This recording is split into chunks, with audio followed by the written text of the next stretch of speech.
Hey y'all, this is Amanda and welcome back to my Texas Zone 8A garden, and today we're inside and I am going to be creating this beautiful tree, silver antique tree filled with beautiful heirloom ornaments from my grandmother.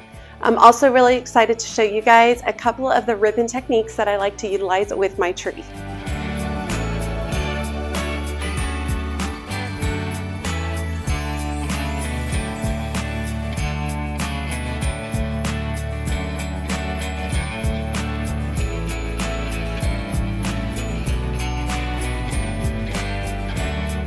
So usually we have a fresh Christmas tree, and we've been doing that for 8, 9, 10 years at this point.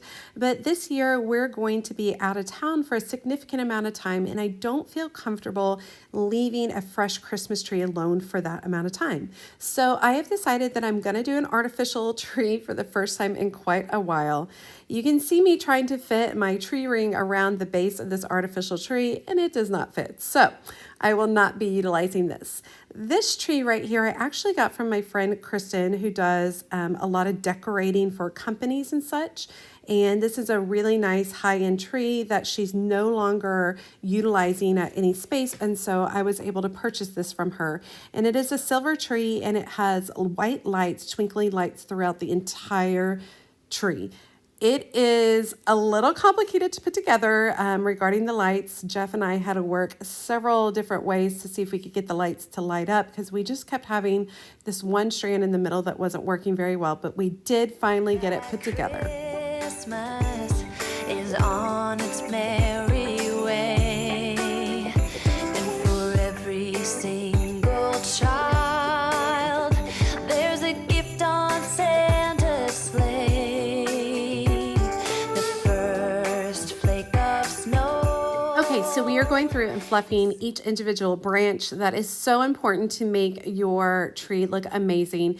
And you can see us both turn our heads several times. We're actually watching the TCU football game at the same time as we're doing this. But I love the look of the tree and how it came together. Fluffing it was very easy. The lights were the only complicated portion of it.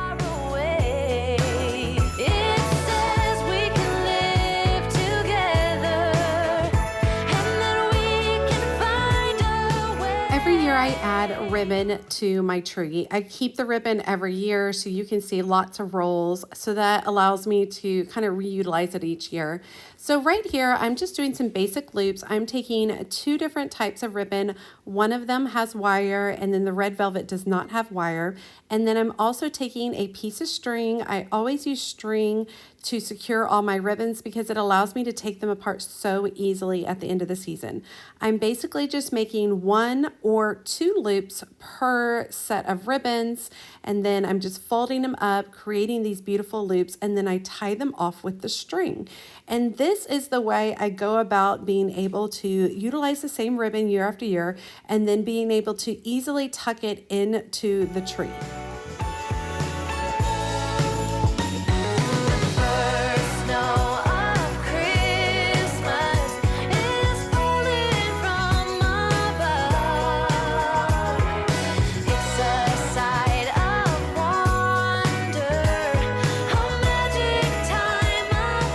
Now I'm trimming the ribbon right here at about 1.5 feet. Now you can actually leave the tails of this ribbon really long and allow them just to flow down the side of your tree, which is really pretty, or you can do them shorter like what I'm doing. I encourage you to experiment with that. This is just a really fun way to add a lot of color to your tree without a lot of expense. Once it's all kind of tied together, I do go back and I fluff out each of the loops before I go to tuck it into the tree.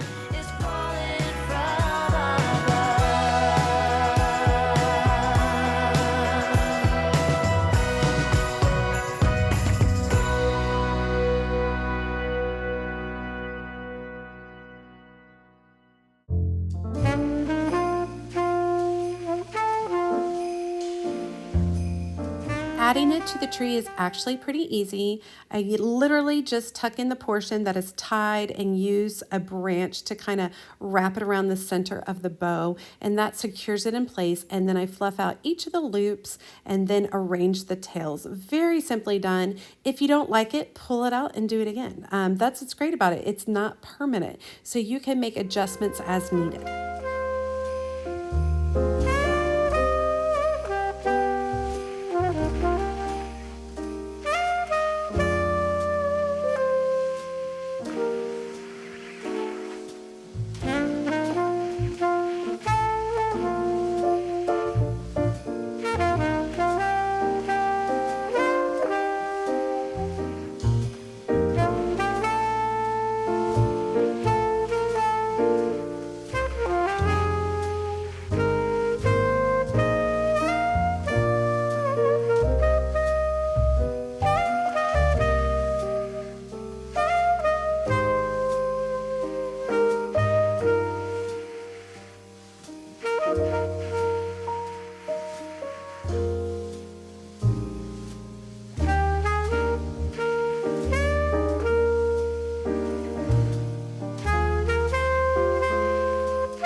the ribbon is added, it's time to look at the star of the show.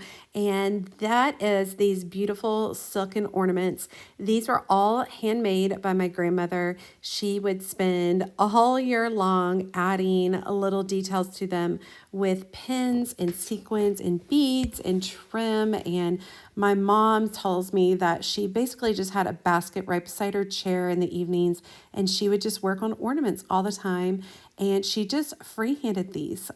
She would just come up with the ideas, right there in the moment. And so every single one is unique and different.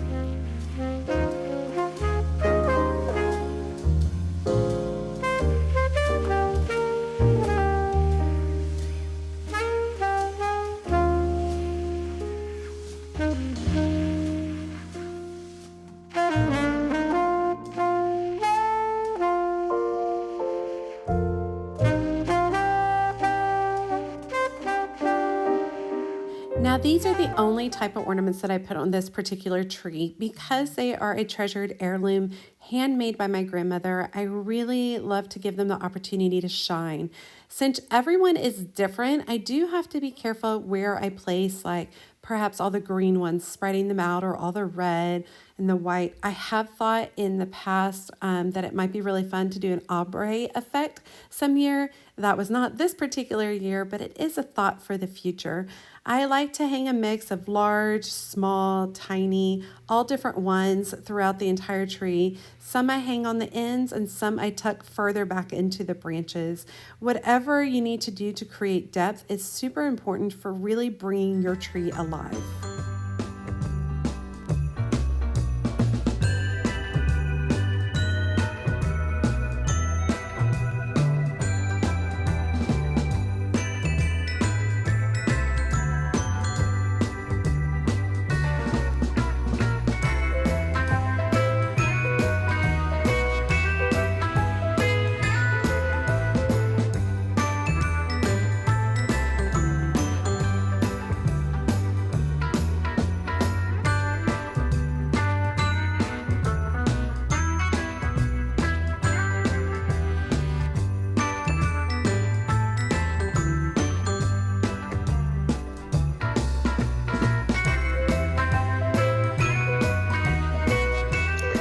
Okay, so I love the final product, and I'm going to shoot, some finished photos and video for you, but I just wanted to be super upfront with what's going on back here.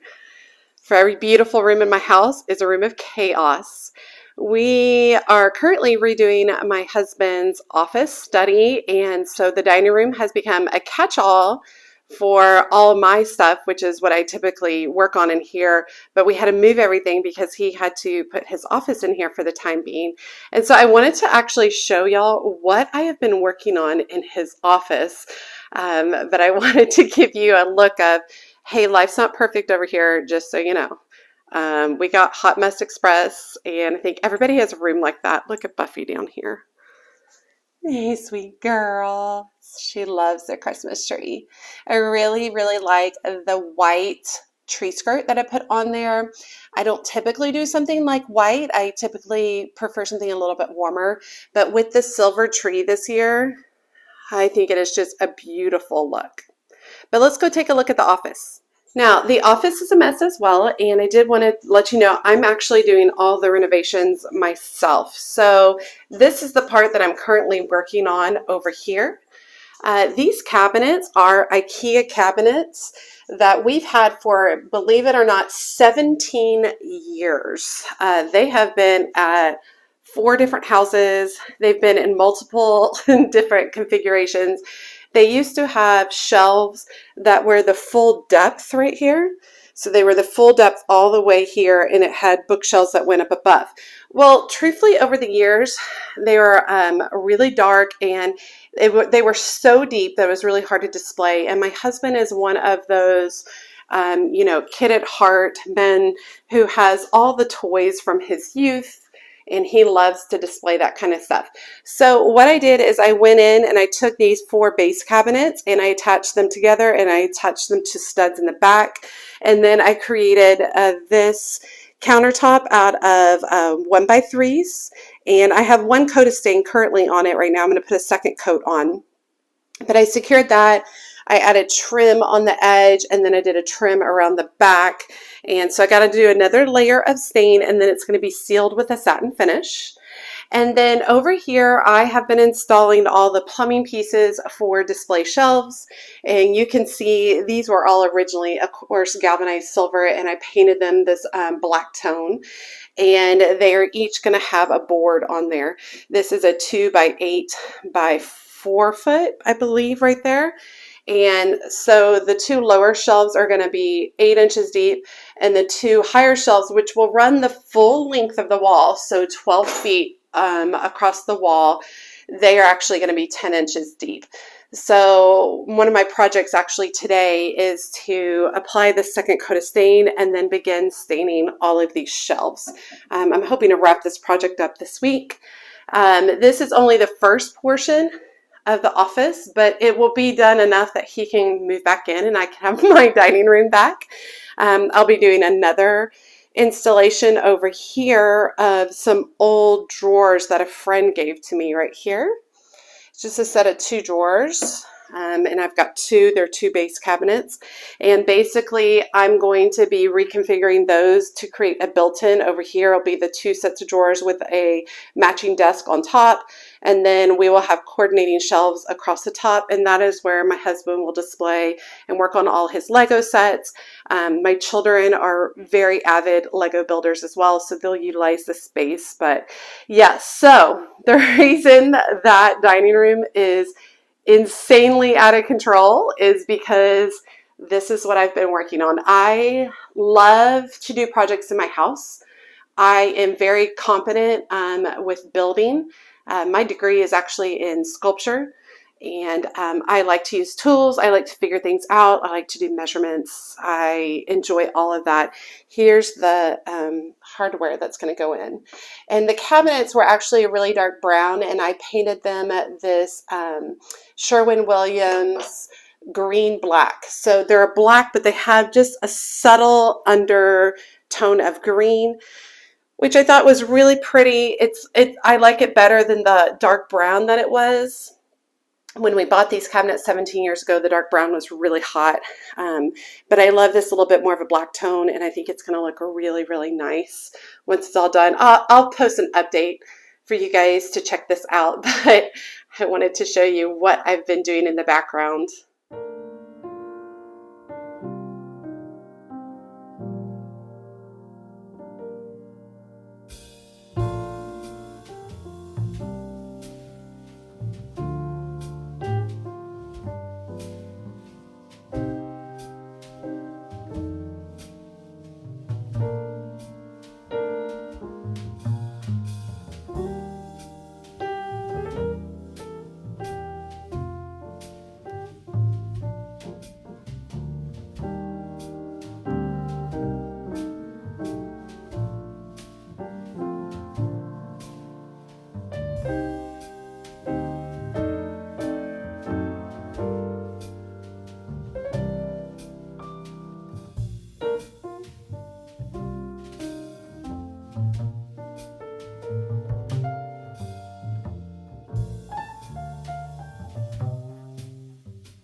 Okay, thank you so much for joining me today and watching me decorate my tree and deck it out for Christmas. This is our first year in a long time that we're not utilizing a real Christmas tree, but I really enjoyed the entire process, and we might end up keeping this one for next year. As always, she's a mad gardener or a decorator or anything else that she wants to be. Thanks, y'all.